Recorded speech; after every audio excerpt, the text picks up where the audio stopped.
Friends, welcome to my YouTube channel Botania by independent botanist. दोस्तों, मैं हूं तान्या शर्मा आपके साथ और आज हम पिछले लेक्चर को कंटिन्यू करने वाले हैं और लास्ट लेक्चर में we were talking about the characteristic features and the defining properties of living beings.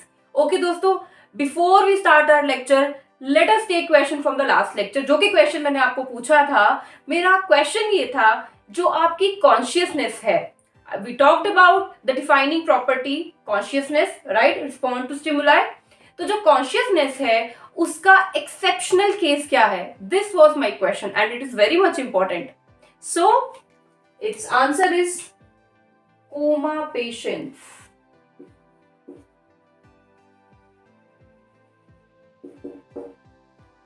In a way we can say like कि जो कोमा पेशेंट्स होते हैं उनका ब्रेन जो है वो स्टिमुलस, बॉडी स्टिमुलस आता तो है उस पे, बट वो सिग्नल प्रोसेस नहीं हो पाता दिमाग में, राइट? तो coma patients don't react, don't respond. तो this is the exception of coma patients, या फिर हम इनको क्या कहते हैं? Brain dead people. I am sorry, brain dead people. ठीक है दोस्तों, so this was the answer. आज का लेक्चर शुरू करते हैं। अभी तक हमने पढ़े हैं 4 characteristic features. Now the fifth one is cellular organisation. According to your NCERT 5 characteristic feature आपको पढ़ने हैं। पहले 4 हम पढ़ चुके हैं, growth, reproduction, metabolism, consciousness, and the fifth one is your cellular organisation, right? So what do you mean by cellular organisation? जैसा कि मैंने आपको बताया था, you don't need to cram anything, right? इसको अगर हम ब्रेक करें 2 पार्ट्स में, सेल्यूलर मतलब which is related to cell, associated with cell, okay? Organisation, organisation you are studying in your school, it is an organization. Any system which is organized, which is working in an organized manner, we call it as organization, okay? तो cellular organization क्या हो गया? When a cell is working in a organized manner, we call it cellular organization, right? कि एक cell के अंदर सारी चीजें ऑर्गेनाइज्ड वे में चल रही हैं। Let's take an example. ये आपका एक यूनिसेल्युलर ऑर्गेनिज्म है, ठीक है? लेट्स से अमीबा है, पैरामीशियम है। इसमें इसका माइटोकॉन्ड्रिया है, राइबोसोम्स है, एंड गोल्गी एपरेटस है, nucleus is there, plasma membrane is there, rest of the organelles are there, centriole, everything. अब हर एक ऑर्गेनेली का अपना काम है। अगर मैं एक यूनिसेल्युलर ऑर्गेनिज्म की बात करूं, माइटोकॉन्ड्रिया रेस्पिरेशन करेगा, फूड बनाएगा, राइट? रेस्पिरेशन क्या करेगा? जो उसने खाना खाया होगा, जो उसके अंदर फूड आया होगा, उसको तोड़ेगा, एनर्जी देगा, उसी को हम रेस्पिरेशन कहते हैं। उसके बाद राइबोसोम्स अपना काम करेंगे, प्रोटीन्स बनाएंगे, Golgi apparatus is there, plasma membrane is there, nucleus is there, सबका अपना काम है, राइट?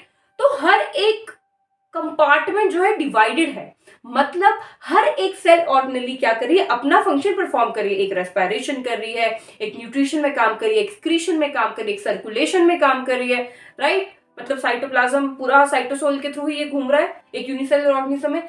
इसी को आप कंपेयर करो अपनी ह्यूमन बॉडी के साथ, ठीक है? Your body is well organised, आपका न्यूट्रिशन सिस्टम पूरा इन्वॉल्व है, एलिमेंट्री कैनाल, ठीक है? आपका रेस्पिरेटरी सिस्टम में आपके लंग्स, एल्वुलाई इन्वॉल्व है, आपके सर्कुलेटरी सिस्टम में आपका heart, your blood fluid, blood is involve.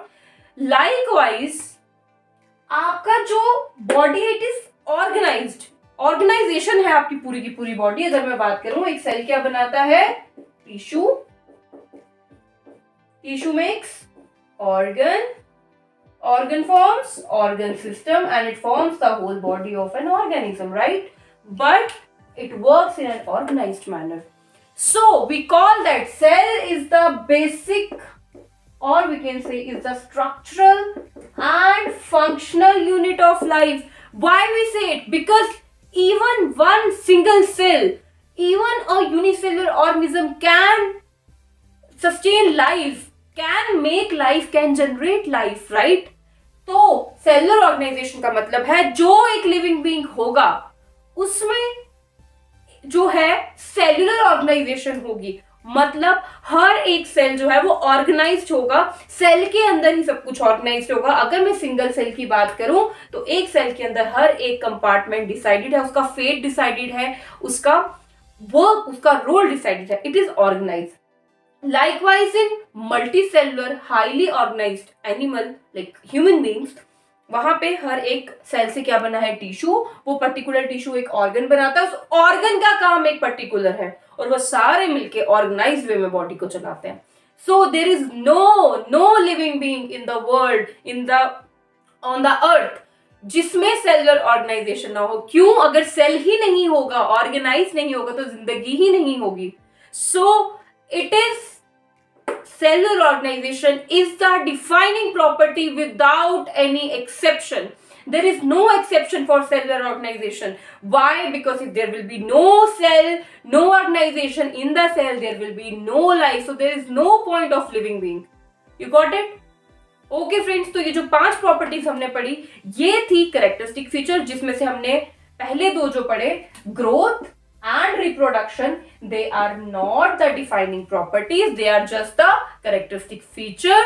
But your consciousness, metabolism and cellular organization, they do define the life, they are the defining properties. पर अगर मैं consciousness और आपके मेटाबॉलिज्म की बात करूं तो वहां पे हमने 2 केस पढ़े थे जहां पे थोड़ा बहुत हम बोल सकते हैं कि एक्सेप्शनल केस आता है, but in case of cellular organisation it is very well known that cell is the structural and functional unit, so there is no exception in this. So it was about the characteristic feature. Now in 5 का जिक्र जो है आपकी NCERT में किया गया है, और मैं यही बोलूंगी दोस्तों आपको, NCERT is the holy book for you if you really want to score good in your academics, well in your academics as well as in NEET, then please stay strict, stay focused on your NCERT, okay? वही आपकी नैया पार लगाएगी। So let's talk about these terms. Homeostasis, इन 5 को छोड़ के ये 1-2 term है which is related to a human body, not human body, which is related to a living being, okay, living cell. Homeostasis I'm sorry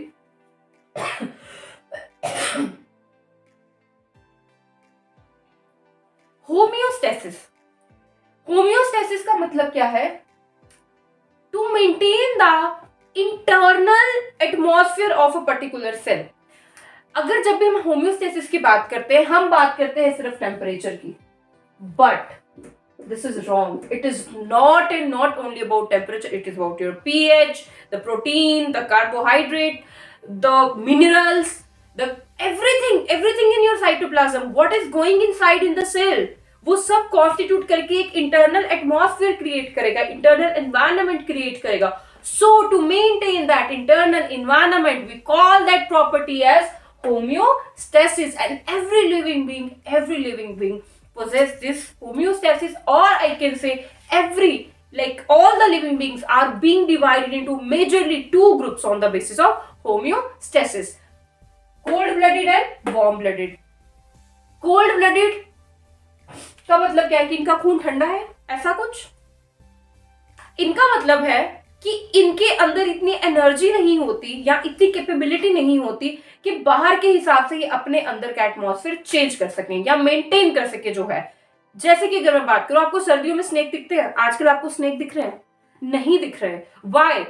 because they are cold blooded, मतलब they are not able to maintain their internal atmosphere, internal temperature mainly in accordance with the external atmosphere which is changing, right? जैसे ही फरवरी का महीना cross होगा, मार्च आना start होगा, वैसे वैसे जितने रेप्टाइल्स हैं वो दिखना शुरू हो जाएंगे आपको, बिकॉज टेम्परेचर जो है वो इंक्रीज होना शुरू हो जाएगा उनके बॉडी के हिसाब से। समझ में आया? ठीक है। बट इन वार्म ब्लडेड होता है बर्ड्स में, मैमल्स में।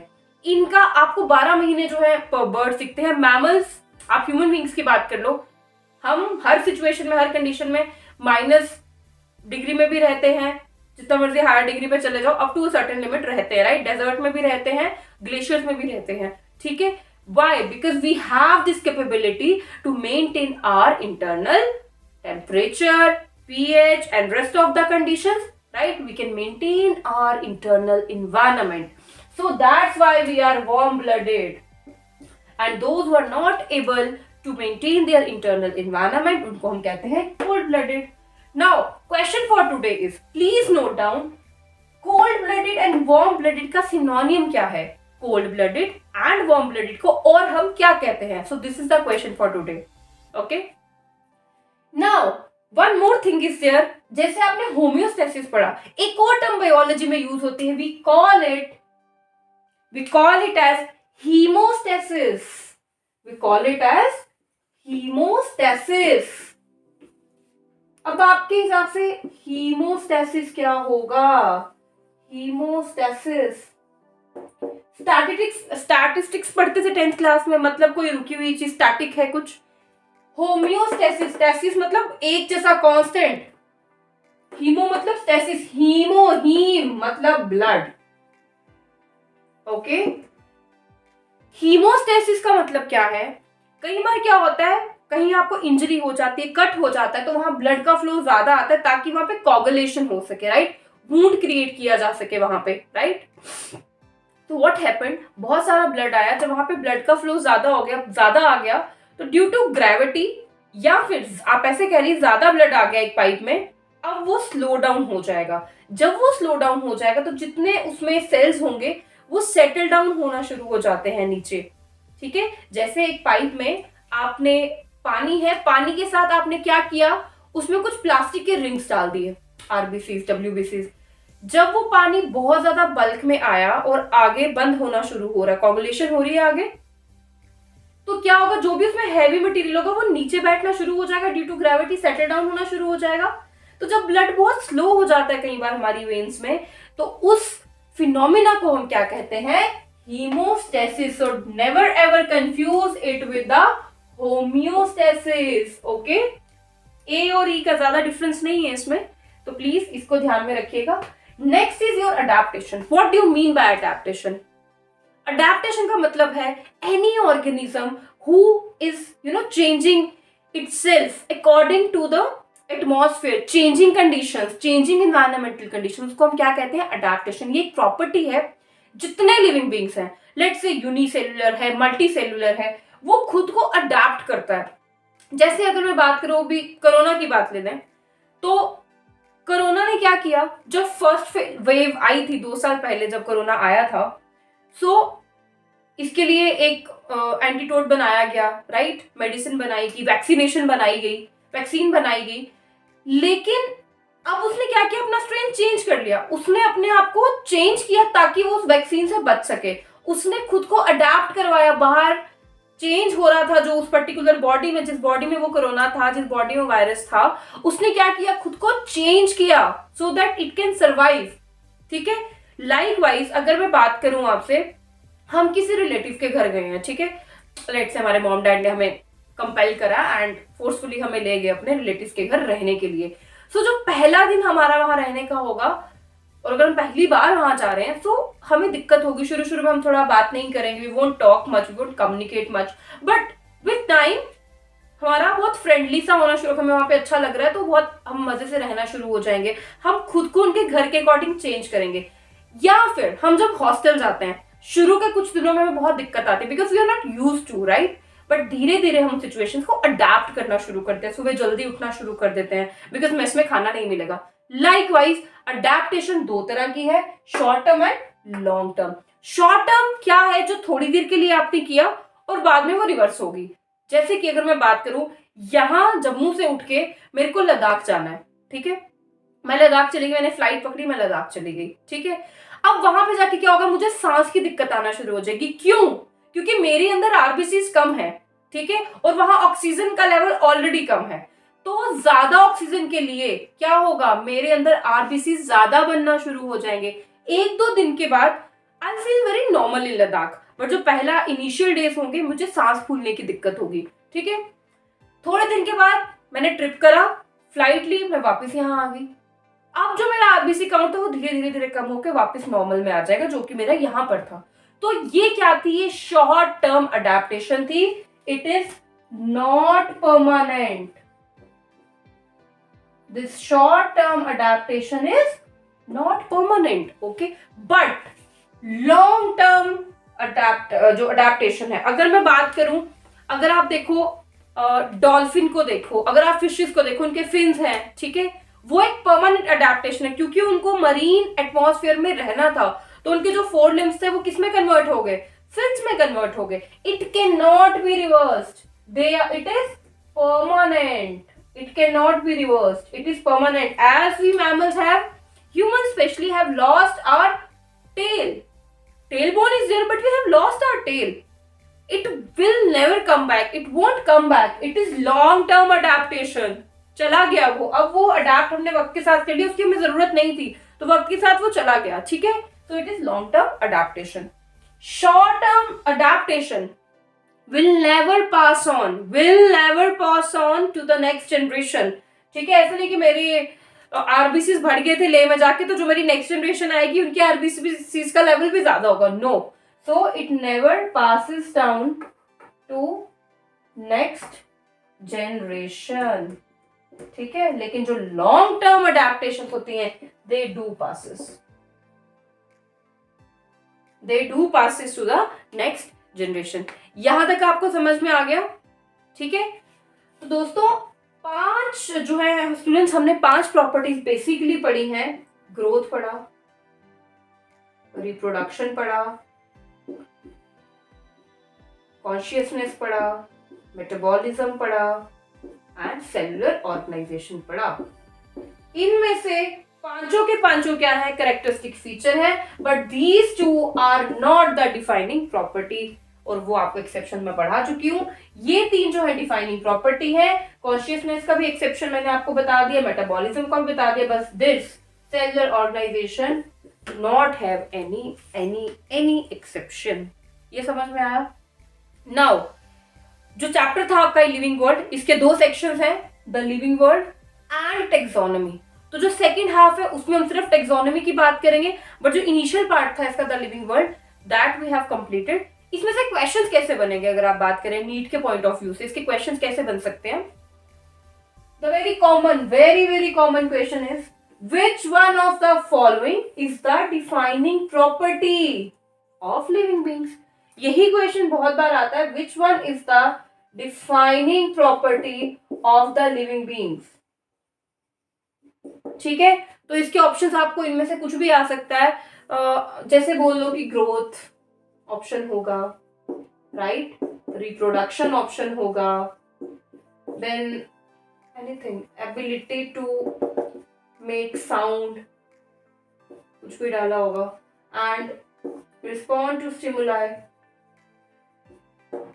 तो स्टूडेंट्स जो भी आपने पढ़ा उसके हिसाब से ये 2 तो क्या है, डिफाइनिंग प्रॉपर्टीज नहीं है. ability to make sound, any non-living thing can make sound, there are so many. Speakers, okay, respond to stimuli, yes, respond to stimuli is the defining property. अगर हम उस कोमा वाला जो मैंने आपको एक एग्जांपल बताया, अगर वो आप साइड पे रख दो, वो एक एक्सेप्शनल केस है, but it do defines the life. Okay, तो इस तरह के क्वेश्चंस आपको आएंगे. So the first half is done. Let's meet in the second half of this chapter with the taxonomy. Till then, stay safe. Thank you.